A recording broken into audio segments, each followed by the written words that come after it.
दिल्लीच्या जंतर मंतरवर नीट घोटाळ्यासंदर्भात आंदोलन चालू आहे आणि हे आंदोलन जे आहे ते या ठिकाणी मोठ्या प्रमाणात चालू आहे आणि याच संदर्भामध्ये अभिजित दिपके यांनी गावागावामध्ये आणि आपापल्या गावामध्ये या ठिकाणी आंदोलन करा असं आव्हान या ठिकाणी करण्यात आलेलं आहे। आणि मी आता सध्या बीडमध्ये आहे आणि बीडमध्ये काळे कपडे घालून या ठिकाणी जे तरुण आहेत, ज्या मुली आहेत, तरुणी आहेत, या ठिकाणी हे आंदोलन करत आहेत। डॉक्टर बाबासाहेब आंबेडकरांचा फोटो आहे, भगतसिंगांचा फोटो आहे आणि सोमन वांगचुक यांचा देखील फोटो आहे। या ठिकाणी हे घेऊन या ठिकाणी आंदोलन करत आहेत आणि जे धर्मेंद्र प्रधान आहेत त्यांचा देखील या ठिकाणी फोटो त्यांनी राजीनामा द्यावा ही मागणी घेऊन या ठिकाणी हे आंदोलक या ठिकाणी करत आहेत। आपण त्यांच्याशी बोलण्याचा या ठिकाणी प्रयत्न करू। भाऊ, काय सांगता येईल, तुम्ही आज काळे कपडे घालून आंदोलन करताय, काय सांगता? काही दिवसापूर्वी जंतर मंतर या ठिकाणी जो विद्यार्थ्यांवर हल्ला झाला आहे, पेपर फुटी प्रकरणी, असं नीट प्रकरणी 22 विद्यार्थी जीव गमावला आहे। या सरकारचा निषेध करण्यासाठी आम्ही आज काळ्या ड्रेस कोडमध्ये आज आम्ही निषेध व्यक्त करत आहे।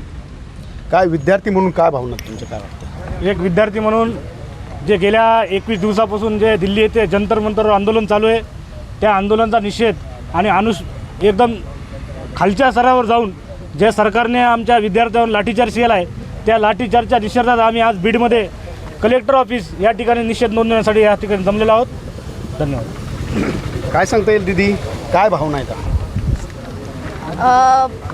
एक लाचारी वाटत होती, पण आत्ता थोडीशी ताकद येते कारण सगळे लोक एकत्र आलेले आहेत आणि त्याच्यामुळे ती ताकद थोडीशी जाणवती आहे की आम्ही एकटे नाही आहोत।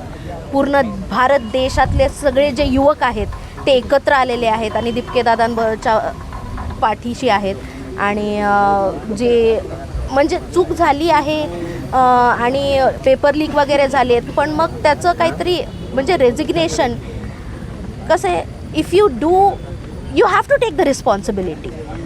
तुम्ही आता तुम्हाला तिथे इलेक्ट केलं आहे, तुम्ही त्या पदावर आहात, but then if you make mistake you have to take responsibility. आम्ही ज्यावेळेस पेपर लीक झाला त्यावेळेस त्यांनी नीट पेपर घेतले, मग इलेक्शन कारण इलेक्शनसुद्धा लीकच झालेलं आहे।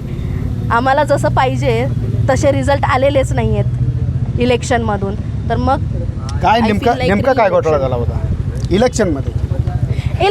हे बघा कसं आहे, नीट पेपर लीक झाला की नाही, तर रीनीट घेतली की नाही का, कारण लीक झाले होते पेपर।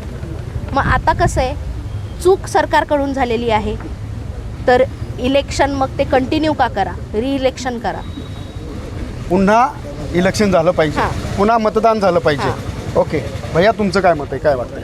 सर्वप्रथम आता जंतर मंतर होतं, आम्ही सर्व विद्यार्थी आमच्या हक्कासाठीच उतरलो होतो ना। जे हक्कासाठी विद्यार्थी उतरले त्यांना अशी मारहाण करणे हे आमचे CGP कडून व सोनम वांगचुक यांच्या समर्थकाकडून जाहीर निषेध करतो। आणि दिदी जशी बोलली तशी रीनीट झाली, जसे पेपर फुटले, पुन्हा रीनीट झाली ना, पेपर फुटल्यावर जसे आमदार खासदार फुटतील तसं वापस इलेक्शन व्हावा ही अशी आमची विद्यार्थ्यांची इच्छा आहे आणि धर्मेंद्र प्रधान यांनी रिझायनेशन द्यावा ही सर्व विद्यार्थ्यांची इच्छा आहे। धर्मेंद्र प्रधान यांनी राजीनामा द्यावा ही त्यांची मागणी। भैया, काय सांगता येईल, आज तुम्ही एक वेगळा लुक या ठिकाणी केला आहे, हम देखेंगे, लाजिम है की हम देखेंगे। तर माझं एवढं म्हणणं आहे की शिक्षण हा एक समानतेचा तराजू आहे। इथून सुरुवात हे शिक्षण बघत नाही कोण मोठं आहे कोण खाली आहे, पण काही सेट लोकांनी स्वतःच्या पोरांसाठी हे पेपर लीक करवले तर, आणि ते पण करप्शनमुळे। आता माझी हे पण म्हणणं आहे की हे जे नेते लोक आहेत ते इथं देशात शिकत नाही, हे ते बाहेर जाऊन शिकते।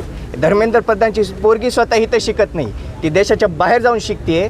तर मला असं वाटते की त्यांनी पण इथं एज्युकेशन घ्यावं, त्यांनी इथं शोषण करून घ्यावं, त्याला जेव्हा कळेल ना की इथं काय परिस्थिती आहे मग तेव्हा जाऊन पण आता तुमची मागणी काय?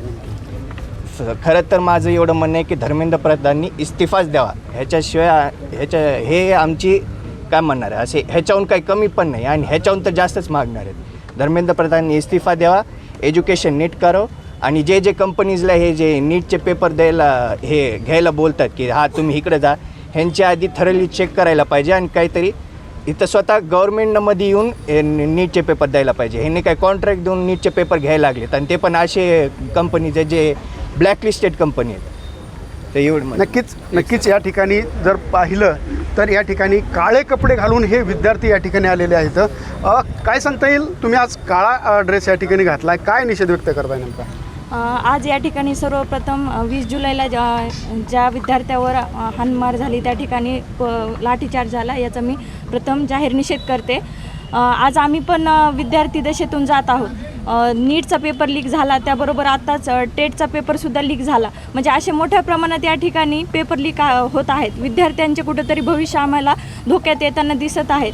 आणि त्याच पद्धतीने जी हिंमत आज जे झेड पुढे येऊन दाखवत आहे त्याला आम्ही प्रथम सलाम करतो. तिथं जंतर मंतरवर जाणं शक्य नाही आहे, पण आज बीडमधून मोठ्या प्रमाणावर इथं जे आम्ही आंदोलन उभा केलेलं आहे त्याला नक्कीच उत्स्फूर्त प्रतिसाद काय मिळेल. मागणी काय आहे तुमची? सर्वप्रथम धर्मेंद्र प्रधान यांचा राजीनामा व्हावा ही प्रथम मागणी आहे. आणि त्यानंतर मग बाकीची जी शिक्षण व्यवस्था आहे त्या सरकारने त्याच्यावर जबाबदारीने काम करून जे विद्यार्थ्यांच्या पूर्ण मागणी आहेत त्या त्यांनी त्या ठिकाणी पूर्ण करावे. नक्कीच आपण पाहिलं तर धर्मेंद्र प्रधान यांनी राजीनामा द्यावा ही धर्मेंद्र प्रमुख प्रधान, मागणी या राजीनामा ठिकाणी द्यावा. झालेली आहे. आता धर्मेंद्र नक्कीच प्रधान, यावर राजीनामा द्यावा. पंतप्रधान आणि शिक्षण मंत्री काय धर्मेंद्र निर्णय घेतात हे प्रताप, देखील राजीनामा पाहणं द्यावा. तितकं अरे लोकशाही बीजेपी मराठी, सरकारचं करायचं का? लोकशाही मराठी ऐका, पहा, जागरूक रहा.